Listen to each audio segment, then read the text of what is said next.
Mr. Hunter Biden did not pay taxes on $1 million in 2014 and 2015. And he deducted payments from his income tax for personal expenses when he did file. For hookers, for a Lamborghini, for strip clubs, for sex clubs, for porn website memberships. Why did the Department of Justice let the statute of limitations run? As you well know, Senator. So you can't prosecute? Mr. Hunter Biden walks free on not paying taxes on $1 million from 2014 and 15 because the Department of Justice let it happen, right? Your current budget, by my calculations, is $48.3 billion. Is that right? The budget request is for $37.8 billion, the FY25 budget, and that would constitute a 3.5% increase over. But with mandatory spending, your budget's 48.3. Is that right? I don't have the number for including mandatory, but I'll certainly be able to get back to you for that. Well, let's take out mandatory. Yeah. Your discretionary budget right now is $37.8 billion. The FY25 request is for 37.8. That's not what I'm asking. I'm sorry? What's your current budget? Well, it's 3.5% less than that, so I can take out my calculator and do the math, but I don't have it in front of me. All right, well, let me put it another way. You're asking for an extra $467 million. Is that right? In the increased amount of money that we're asking for, that's approximately right, yes. Okay. To your knowledge, in the past, let's say 40 years, has the Department of Justice ever come before Congress and said, we don't need any more? We're going to make it with what we've got in light of the fiscal circumstances in the country? I normally wouldn't want to speculate, but in this case, I can't imagine that the Department of Justice, facing increasing threats every year, violent crime, threats to our national security, drug trafficking threats, Is that a no? I don't know the answer, but I think it would be surprising if the department ever asked for less money. I think that would be not responsible. You talked in a little bit in your testimony, General, about guns, and you've been very outspoken about the need for more gun control. With respect, and if you don't mind me asking, do you own a gun? I don't. Okay. Have you ever fired a gun? Many times. Okay. Do you have 24-hour security? I do. Okay. Let me ask you about fentanyl, because that's a huge problem, and I know you're worried about it, as are we. And we've, of course, got a problem with the precursor chemicals coming into Mexico to the Mexican cartels who manufacture the fentanyl and send it into the United States. Isn't a big part of the problem that if you took the Mexican drug cartels and turned them upside down and shook them, that President Lopez Obrador would fall out of their pockets? Well, I'll leave the metaphor aside. The department has said that we do not have an investigation of the President of Mexico. Do you think President of Mexico is our friend? We need cooperation from Mexico. Mexico has been somewhat cooperative with respect to our fight against the cartels, not as helpful as I wish they were, but without their cooperation, we can't be successful in destroying the cartels.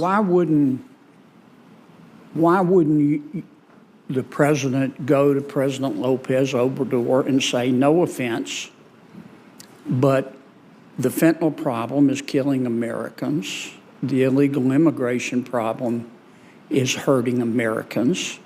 If you don't cooperate with us, and he clearly hasn't been, and he's not afraid of us, we're going to implement tariffs on Mexico until you do. I think there are many ways to encourage cooperation from another country. But that would do it, wouldn't it? I don't know whether that would do it or whether... You don't think that would get his attention? I am not a diplomat. I'm not a foreign affairs strategist. I know we need their support and cooperation. Yeah. I don't know whether that would be positive or negative. So we just ask politely. Well, we do more than that, but Right. considerably more than that. Let me ask- I don't know the answer to your Okay. high-level Let me ask you one strategy last question in my 14 seconds. I've been dying to ask you this question. How long have you been dying to ask me this question? Long time. Long time. Mr. Hunter Biden did not pay taxes on $1 million in 2014 and 2015. And he deducted payments from his income tax for personal expenses when he did file. For hookers, for a Lamborghini, for strip clubs, for sex clubs, for porn website memberships. Why did the Department of Justice let the statute of limitations run? As you well know, Senator. So you can't prosecute? As you well know, Senator, that investigation is being conducted by Mr. Weiss, who was appointed by President Trump to be the U.S. Attorney in Delaware. Much of the investigation you're talking about occurred during the previous administration under Mr. Weiss. Mr. Weiss has continued his investigations. He's now a special counsel. He will issue a report which So are will you saying explain it's those... Trump's fault? Which will explain... No, I don't know whether there's fault or not. Mr. Weiss will explain this in his report. But we can't. Mr. Hunter Biden walks free on not paying taxes on $1 million from 2014 and 15 because the Department of Justice let it happen, right? Again, I'm not going to comment on decisions made in a pending investigation. In the end, Mr. Weiss will issue a report. I will provide the report to Congress. You will be able to question Mr. Weiss as to his reasoning, and he will be able to defend his reasoning. Would you come with Mr. Weiss when he does that? I'm not going to know the intricacies of Mr. Weiss' investigation. There would be no point. It's Mr. Weiss who's responsible for this investigation. But you were head of the Department of Justice. Yes, and I've appointed him as special counsel so that he can independently investigate this matter. I read this somewhere. I don't remember who said it, but I wrote it, but I remember it. It was once observed that a parent who stops loving their children, if a parent stops loving their children, the children will not stop loving the parent. The children will stop loving themselves. I know we can agree that we should encourage parents to be involved in their kids' lives. Absolutely. And I'm sure we can agree that we should encourage parents to make their kids do their homework. Yes, although there's sometimes some resistance to that. Right, right. And to make sure they get sleep at night so they can be ready for school. Yes. Here's what I've always been confused about. Didn't you understand the chilling effect that it would have to parents when you issued your directive, when you directed your criminal divisions and your counterterrorism divisions to investigate parents who were angry at school boards and administrators during COVID? So, Senator, if you just give me a moment to put the full context, I did not do that. I did not issue any memorandum directing the investigation of parents who were concerned about their children. Quite to the contrary, the memorandum that you're talking about says at the very beginning of the memorandum that vigorous public debate is protected by the First Amendment. And the kind of concerns that you're talking about are, as expressed by parents, are, of course, completely protected. The memorandum was aimed at violence and threats of violence against a whole host of school personnel. It was not aimed at parents making complaints to their school board. And it came in the context of a whole series of other kinds of violent threats and violence against other public officials. Let's walk through this.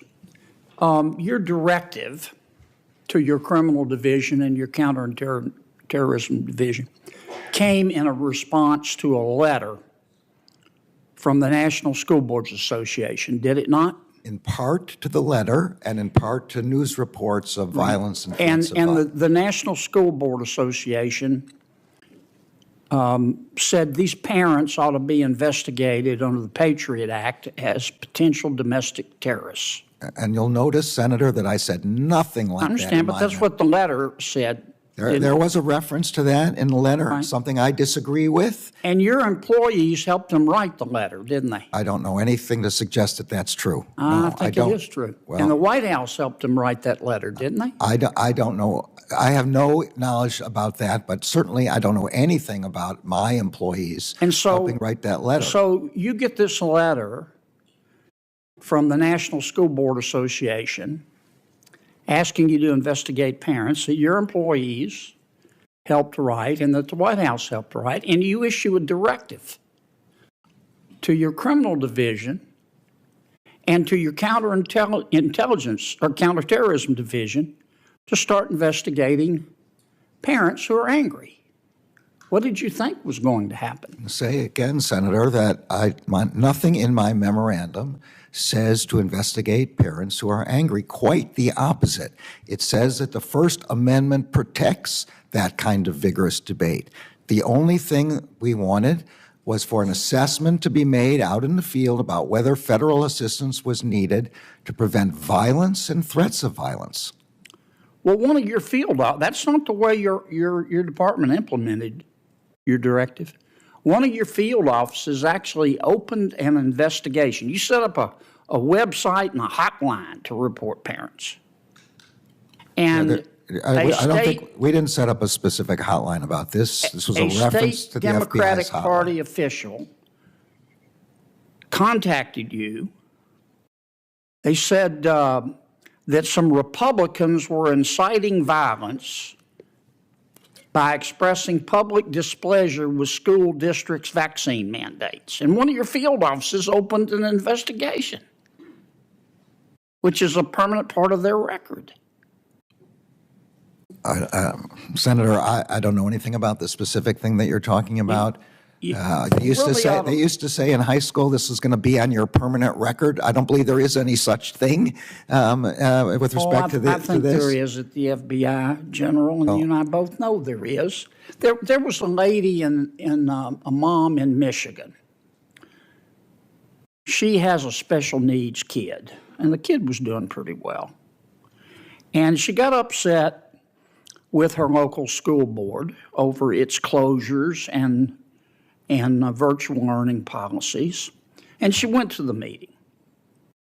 And she made an intemperate comment. She accused them of being a bunch of Nazis. Why would the FBI open an investigation of her? Again, I don't know anything about the specifics of the case, but accusing people of being Nazis, well, I find bad. It's certainly not criminal. It's totally protected by the First Amendment. I've said that over and over again. This is not the first time we've discussed this. That's not what your department did. Well, this is about the third time I'm being asked about the same memorandum, and each time I've said, and I hope that the senators would go ahead and advise their constituents in the same way, that this is not what we do. We are not in any way trying to interfere with parents making complaints about the education of their children. But don't you understand, General, and I believe you, but don't you understand that this looks like you were just giving in to the teachers' unions and politicizing the disagreement, the honest disagreements? I mean, we only, as a result of some of our school board policies, we only experienced the largest learning loss for our kids in modern history. Don't you think parents had a right to be upset? Absolutely. Instead of, you implemented, what's a threat tag? I didn't implement the threat tag. What you're talking about there is a part of internal FBI operations. Yeah. As far as I can. You directed your folks, though, to open threat tags on these parents and investigate them. Yeah, I did not direct that. My understanding from testimony by the FBI is that when somebody makes a complaint and it involves, if somebody gives a tip that a school official is being threatened, then there's, in order to look at trends, they mark it as a tip involving a school official. They have the same set of threat tags with respect to a complaint that suggests somebody is making a threat against a Supreme Court justice. These aren't complaints. These are tips of violence or threats of violence. A threat tag on a parent for being concerned at a school board meeting?